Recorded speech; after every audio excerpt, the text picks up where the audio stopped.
Imagine this. You're at your favorite store. That new gadget catches your eye. You don't have enough cash, but no worries. You've got a credit card. Swipe, and suddenly you have what you want. Feels good, right? But here's the catch. What if I told you that moment of satisfaction could be the first step into a cycle of debt that's almost impossible to escape? Welcome to the world of credit cards, where the system is rigged, and millions of people fall into the trap every year without even realizing it. Credit cards were created to make life easier. They promise convenience, rewards, and the illusion of financial freedom. But behind the flashy offers and colorful cards lies a system designed to benefit one group above all: banks. Credit cards feel like free money. And why wouldn't they? Banks market them as the key to a better lifestyle. Points for shopping, cashback for spending, even 0% interest for months. But here's the truth. Every swipe you make is a tiny step toward a financial trap. Interest rates on credit cards in countries like the US, UK, and Australia can skyrocket to 20% or more. That means the balance you think is manageable today could double in a matter of months if left unpaid. Let's break it down. Say you buy a $1,000 laptop with a credit card, and you only pay the minimum amount each month. You might think, I'm doing fine, I'm paying something. But the minimum payment barely covers the interest, which means the principal, the amount you originally borrowed, barely decreases. Before you know it, that $1,000 laptop could cost you $1,500 or more. The more you rely on minimum payments, the more the system works against you. Banks count on people underestimating interest, ignoring statements, or thinking they can catch up later. Credit cards don't just hit your wallet, they hit your mind. Behavioral psychologists call this the spending illusion. When you swipe a card, your brain doesn't process it the same way as handing over cash. There's no immediate pain, so buying becomes easier, and the consequences feel distant. Marketing plays a huge role too. Banks and credit card companies bombard you with ads promising a lifestyle upgrade. Travel the world with points, cashback on groceries, exclusive rewards. It all creates a sense of urgency and entitlement. Suddenly, overspending isn't just easy, it feels justified. And then there's debt normalization. You see friends using cards, social media influencers flaunting purchases, and ads everywhere telling you life is better with credit. Slowly, debt becomes invisible, disguised as a necessity or a status symbol. Here's where it gets sneaky. Credit cards aren't just about interest. They're packed with hidden fees. Late payment fees, over-limit fees, annual fees, foreign transaction fees, the list goes on. Ever heard of grace periods? Most cards offer a short window where you can pay off your balance without interest, but miss it by a day, and suddenly, interest starts accumulating, often retroactively on the entire balance. And if your spending exceeds your credit limit, banks don't just decline the transaction, they charge hefty penalties. The system is designed to make it extremely easy to slip from manageable debt into an uncontrollable spiral. Banks know exactly how human psychology works. They count on us procrastinating, underestimating costs, and ignoring statements until the problem becomes overwhelming.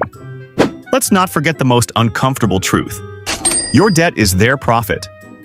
Banks make billions every year from interest payments and fees. Credit cards are not a public service. They are a business built on keeping you in debt. Think about it. If everyone paid off their balances in full each month, credit card companies would earn significantly less. That's why the system is engineered to encourage revolving debt, where people pay a little, borrow a little more, and stay trapped. Even reward programs are part of the trap. They make you spend more, thinking you're gaining perks, while the bank is collecting interest in the background. It's a cycle designed for one outcome. The bank wins, and the consumer struggles. So, how do you know if you're caught? Here are some red flags.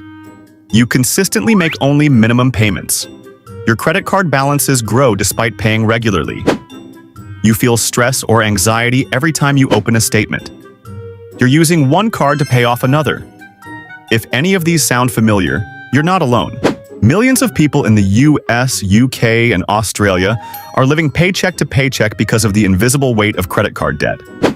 The first step in breaking free is knowing exactly what you owe. Many people avoid looking at their statements because it's stressful, but ignoring debt only makes it worse.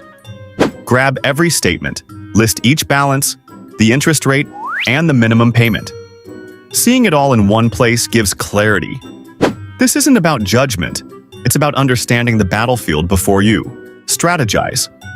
Once you know the numbers, you can prioritize your debt. A popular method is the debt avalanche, where you focus on paying off the highest interest card first while making minimum payments on the rest. Another method is the debt snowball, where you start with the smallest balance to gain psychological wins and momentum. Paying off debt while continuing to spend on credit is like bailing water from a sinking boat with a hole in it. Stop using credit cards for unnecessary purchases. Consider switching to a debit card, cash, or prepaid cards to regain control. Some people even freeze their cards in a block of ice, a symbolic move to curb impulsive spending. It may sound extreme, but breaking the habit of swiping is essential. Banks don't want you to default, because it's bad for them too. That means there's often room to negotiate. Ask for lower interest rates. Many banks are willing to reduce rates for responsible customers. Consider balance transfer cards with 0% interest introductory offers, but be careful of transfer fees and make a repayment plan to avoid accumulating more debt. Ask about hardship programs if you're struggling to make payments. These conversations may feel intimidating, but banks often respond positively to proactive, informed customers. Debt often spirals out of control because unexpected expenses hit. Without a safety net, even minor emergencies can force people to rely on credit cards. Start small. Even $500 to $1,000 in a separate savings account can prevent future debt accumulation. The goal isn't luxury, it's protection. Once the fund grows, your financial decisions become less reactive and more strategic. Not all credit cards are inherently bad. They can be tools if used correctly. Key principles. Pay the balance in full each month to avoid interest.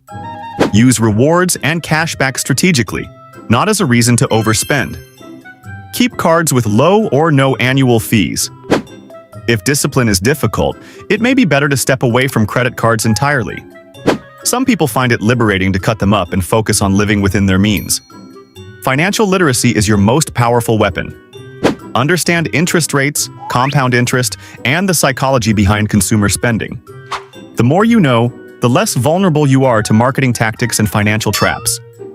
Remember, debt is not a moral failing. It's a system designed to exploit human behavior. Changing your mindset from short-term gratification to long-term stability is crucial. Procrastination is debt's best friend. The sooner you start, the easier it becomes to regain control. Create a plan.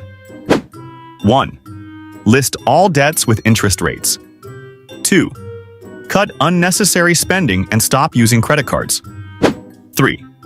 Prioritize repayment using avalanche or snowball methods. 4. Negotiate with banks for better terms. 5. Build a small emergency fund. Even small, consistent steps can lead to huge changes over time. The key is commitment and persistence. Credit card debt may feel overwhelming, but it's not unbeatable. By understanding the system, changing your habits, and taking proactive steps, you can break free from the cycle and regain control of your financial life. So, take action today. Review your statements, make a plan, and start reclaiming your freedom. Remember, it's not about avoiding debt entirely. It's about being smarter than the system designed to trap you. If you found this video helpful, don't forget to like, subscribe, and share it with someone who could use a wake-up call about credit card debt. Your future self will thank you.